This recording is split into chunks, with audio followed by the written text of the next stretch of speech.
नमस्कार, मी पंजाब महाराष्ट्रातल्या सर्व शेतकऱ्याला सांगू इच्छितो की अचानक कंप्लीट 12 दिवस पाऊस शिल्लक राहिला, म्हणजे कंप्लीट 12 दिवसाला मान्सून महाराष्ट्रामध्ये दाखल होणार आहे. म्हणून हे सर्व शेतकऱ्यांनी आपण आपले शेतीचे कामे करून घ्यायची.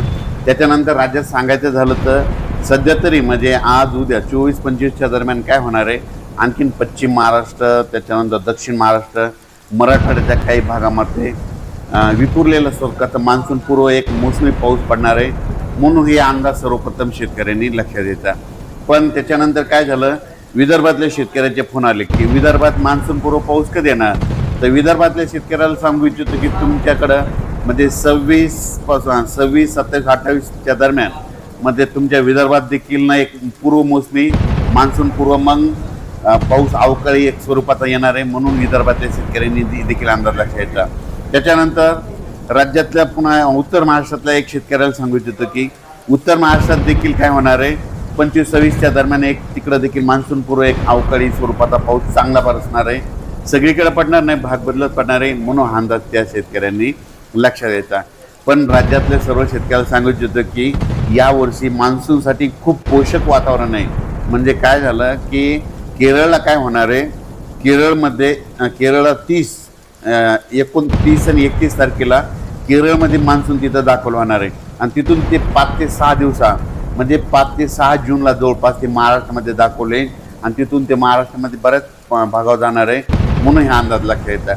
माझी शेतकऱ्याला विनंती आहे, मान्सूनचा पाऊस आल्याच्यानंतर आपल्या शेतामध्ये गेल्याच्यानंतर जमिनीमध्ये जर एकीत ओल झाली तर मग तुम्ही कधी पेरणी करू शकता. पण 4 बोट जर ओल असेल तर तुम्ही पेरणीचा निर्णय घेऊ नका.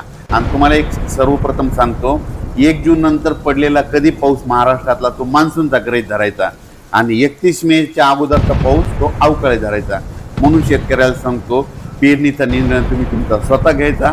पण राज्यात मात्र सध्या तरी आता ना अवकाळीचं वातावरण आहे. मान्सून पूर्व पाऊस आहे ना, सगळ्यात जास्त तुम्हाला सांगतो लातूर जिल्हा एक चांगला राहणार आहे, बीड जिल्हा एक जास्त राहणार आहे, सोलापूर जिल्ह्याला एक राहणार आहे, सांगलीकडे राहणार आहे, सातारा, कोल्हापूर, पुणे, कर्नाटक पूर्ण, त्याच्यानंतर पुणे जिल्हा, नाशिक जिल्हा, त्याच्यानंतर अहिल्यानगर, त्याच्यानंतर संभाजीनगर, जालना जिल्हा, ह्या पट्ट्यामध्ये काय होईल मान्सून पूर्वचा एक हे 2-3 दिवस आणखीन 25पर्यंत हे चांगला बरसणार आहे. काही काही भागामध्ये चांगला पडणार आहे आणि काही भागाला सोडून देणार आहे. पण त्याच्यानंतर काय होणार, विदर्भातल्या शेतकऱ्याला आणखीन 2-3 दिवस वाट बघावं लागणार. विदर्भामध्ये तुम्हाला सांगतो नागपूर, वर्धा, भंडारा, गोंदिया, चंद्रपूर, यवतमाळ, वाशिम, हिंगोली, नांदेड ह्या पट्ट्यामध्ये काय होणार आहे, मग 26 मे ते 3-4 जूनच्या दरम्यान मग तिकडे देखील काय होईल पूर्व मोसमी पाऊस चांगला बरसणार आहे. म्हणून ही अंदाज ते देखील विदर्भातल्या शेतकऱ्यांनी लक्षात घ्यायचा. पण मान्सूनचा पाऊस मात्र विदर्भातल्या शेतकऱ्याला सांगितलं, तुम्ही काय करा, 12 दिवसामध्ये तुम्ही शेतीची कामे करून घ्या. कारण की विदर्भात देखील काय होणार आहे, पाऊस मान्सूनचा येत असताना तुमच्या विदर्भाला चांगलं जीवदान देणार आहे. जास्त विदर्भात देखील खूप पडणार आहे. म्हणजे विदर्भामध्ये सांगायचं तर 2 तारखेमध्ये विदर्भात देखील 2-3 जूनच्या नंतर खूप विदर्भात देखील चांगला पाऊस पडणार आहे. म्हणून ही विदर्भातल्या शेतकऱ्यासाठी देखील खूप आनंदाची बातमी, म्हणजे त्या 11 जिल्ह्यासाठी देखील खूप आनंदाची बातमी. त्याच्यानंतर दक्षिण महाराष्ट्र आणि पश्चिम महाराष्ट्रातल्या मात्र शेतकऱ्याच्या यावर्षी जरा जास्त पाऊस सुरुवातीलाच पूर्व मोसमी पडणार आहे. त्याच्यामुळे त्यांच्यासाठी खूप आनंदाची बातमी.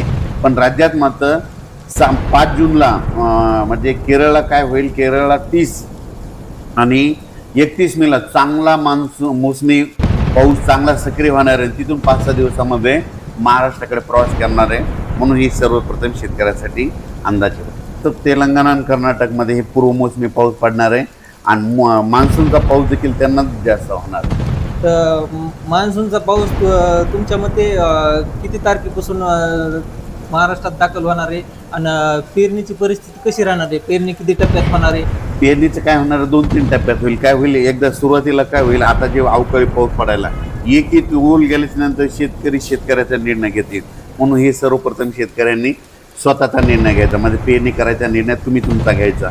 कारण की जमिनीमध्ये ईदभर ओल गेले तर मग कधी पेरू शकता. पण 4 बोटावर तुम्ही पेरणी केली तर तुमची पेरणी सक्सेस होत नाही. म्हणून हे सर्वप्रथम लक्षात घ्यायचं. पण काय होणार आहे, सगळ्यात महत्त्वाचं एक सगळ्या शेतकऱ्याला सांगतो, 1 जून नंतर पडलेला पाऊस कधी महाराष्ट्रातला तो मान्सूनचा गृहीत धरायचा.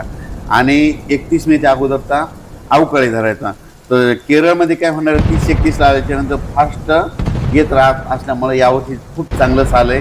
2-3 टप्प्यात पेरण्या होतील.